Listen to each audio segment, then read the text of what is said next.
অবিশ্বাস্য এক মুহূর্ত বাংলাদেশের জন্য। টি-টোয়েন্টিতে ভুগতে থাকা বাংলাদেশ অবশেষে পেল জয়ের দেখা। এই জয়ের নায়ক ১৩ ইনিংস পর টি-টোয়েন্টি সংস্করণে 50 করা লিটন দাস ও টাইগার পেসাররা। টস হেরে আগে ব্যাট করতে নেমে নির্ধারিত ২০ ওভারে ৭ উইকেটে ১৭৭ রান সংগ্রহ করে বাংলাদেশ। জবাবে খেলতে নেমে ১৫ ওভার ২ বলে ৯৪ রানে অল আউট হয় শ্রীলঙ্কা। নতুন বলে বাংলাদেশকে ভালো শুরু এনে দেন দুই পেসার শরীফুল ইসলাম ও মোহাম্মদ সাইফুদ্দিন। তাদের নিয়ন্ত্রিত বোলিংয়ে চাপে পড়ে রান আউটের শিকার হয়েছেন কুশাল মেন্ডিস। এরপরই যেন আগুন ঝরান বাংলাদেশি পেসাররা। পাওয়ার প্লের মধ্যেই তুলে নেন ৪টি উইকেট। ৩০ রানের মধ্যেই টপ অর্ডারের ৪ ব্যাটারকে হারিয়ে বিপাকে পড়ে শ্রীলঙ্কা, যেখান থেকে আর ঘুরে দাঁড়াতে পারেনি তারা।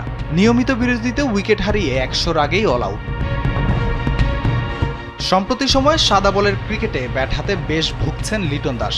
ধারাবাহিক ব্যর্থতায় অধিনায়কের একাদশে অন্তর্ভুক্তি নিয়েও প্রশ্ন উঠছিল। অবশেষে রানের দেখা পেলেন তিনি। ৭ রানে ২ উইকেট হারানোর পরও লিটন দাস ধরে খেলেন। ৩৯ বলে পেয়েছেন ব্যক্তিগত 50-র দেখা। সব মিলিয়ে ৫০ বলে করেছেন ৭৬ রান। টি-টোয়েন্টিতে ধারাবাহিকভাবে ব্যর্থ বাংলাদেশি ব্যাটাররা। অবশেষে সেই বৃত্ত থেকে বেরিয়ে আসলেন লিটন দাস, শামীম হোসেনরা। ম্যাচে ৮৩ রানের জয়ে সিরিজের সমতায় ফিরল বাংলাদেশ। রাফিউল ইসলাম রাতুল, কালবেলা।